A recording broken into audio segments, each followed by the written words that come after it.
হাদিসের আলো। অধিকার আদায়ের আন্দোলন করতে গিয়ে যদি কেউ মারা যান, তাদেরকে কি শহীদ হিসেবে বিবেচনা করা যায়? আমরা এর আগে বিভিন্ন প্রশ্ন উত্তর সম্পর্কে বলেছি। মানুষের ন্যায্য অধিকারের কথা বলতে গিয়ে তিনি যদি খুনের শিকার হন, তিনি আল্লাহর কাছে শাহাদাতের মর্যাদা লাভ করবেন ইনশাআল্লাহ।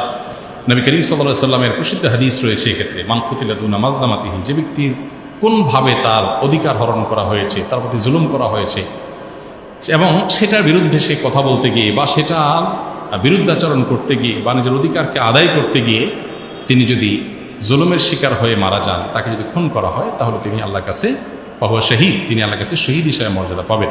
অন্য আরেকটা হাদিস আছে বেশ প্রসিদ্ধ নবী করিম সাল্লাল্লাহু আলাইহি ওয়াসাল্লামের, সেটি হলো মান কুতিলা দুনা মালিহি, যে ব্যক্তি তার সম্পদ রক্ষা করতে গিয়ে মারা যাবে। মান কুতিলা দুনা দামিহি, যে ব্যক্তি তার জীবন রক্ষা করতে গিয়ে মারা যাবে। অমান কুতিলা দুনা আহলিহি, যে ব্যক্তি তার পরিবারকে রক্ষা করতে গিয়ে মারা যাবে। ফাহুয়া শহীদ, সে ব্যক্তি শাহাদাতের মর্যাদা লাভ করবে। কিন্তু এখানে বিষয়টা এরকম হবে যে সে মারামারিতে লিপ্ত হয়নি, সচরাচর জীবন রক্ষার জন্য ধস্তাধস্তি করেছে, নিহত হয়েছে।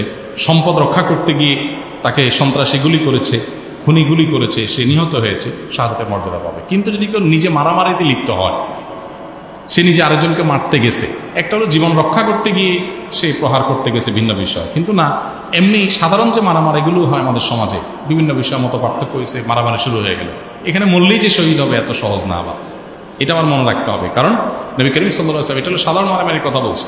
সে জীবন বাঁচাতে গিয়া তার জীবন হানি করতে হচ্ছে, সেখানে রক্ষা করতে গিয়ে সে মারা গেল, তার সম্পদ ছিনিয়ে নিচ্ছে, সেটা সে বাঁচাইতে গিয়ে মারা গেল, এগুলো শাহাদাতের মর্যাদা পাবে।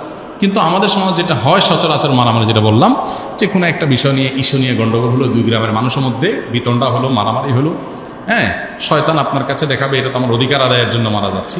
তো এইরকম মারামারি যদি হয়, তাহলে সেক্ষেত্রে সেখানে মারা গেলে শহীদ হওয়া এত সহজ হবে না। দেখতে হবে যে ঘটনা কি ছিল, সেটা আদৌ কি তার প্রতি জুলুমের শিকার হয়েছে নাকি সে নিজেও মারতে গেছে, তাকে মারতে আসে নাই, সে নিজেই কি গেছে, মারতে গেছে। এখন মারতে গিয়ে আরো মায়ের খায়া মরে গেছে, উল্টা হয় না এরকম অনেক সময়? নবী করিম সাল্লাল্লাহু আলাইহি ওয়াসাল্লাম বলেছেন এরকম ব্যক্তি জাহান্নামে যাবে, যে নিজে মারতে গেছিল কিন্তু পারে নাই, উল্টা আরো মায়ের খায়া মরছে, এরকম ব্যক্তি জাহান্নামে যাবে। আল কাতিল ওয়াল মাকতুল কিলাহুমা ফিন্নার, নবী সাল্লাল্লাহু আলাইহি ওয়াসাল্লাম বলেছেন এরকম ব্যক্তি, যে হত্যাকারী সেও জাহান্নামে যাবে, যে নিহত সেও জাহান্নামে যাবে।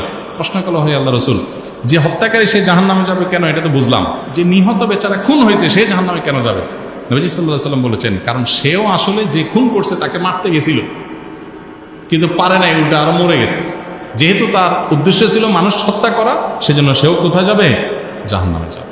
এজন্য ভাই, মারামারি করা, মানুষকে হত্যা করার জন্য উদ্যত হতে যাওয়া, এটা এত বড় জঘন্য অপরাধ। আপনি করতে পারেন নাই, মায়েরা তারে খুন করতে পারেন নাই, উল্টা নিজে খুন হয়ে গেছেন, তারপর আপনার আল্লাহর কাছে কি হবে জবাবদিহি?